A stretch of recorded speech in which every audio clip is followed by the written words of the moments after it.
નમસ્કાર, મારું નામ કોઠીને શાસ્ત્રી છે.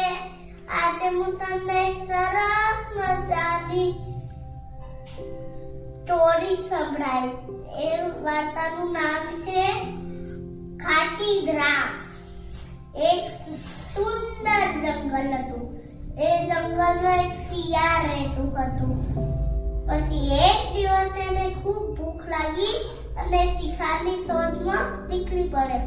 પછી કોઈ દિવસ ભાગતું જાય, કોઈ દિવસ ચાલતું જાય.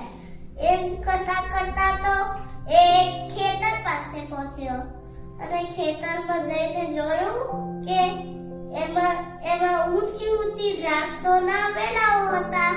તો એ તરત જ એની પાસે પહોંચ્યો અને પછી જોયું કે દ્રાક્ષ તો ઊંચી હતી. પછી એને કૂદકો મારવાનું શરૂ કર્યું. એક કૂદકો માર્યો, બીજો કૂદકો માર્યો, ત્રીજો કૂદકો માર્યો, ચોથો કૂદકો માર્યો અને પાંચમો કૂદકો માર્યો અને દ્રાક્ષ સુધી પહોંચ્યું નહીં.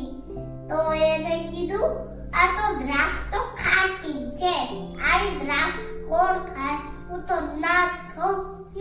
આપણને શીખવા મળે છે કે આપણને જે ના આવડતું હોય એનો અભિમાન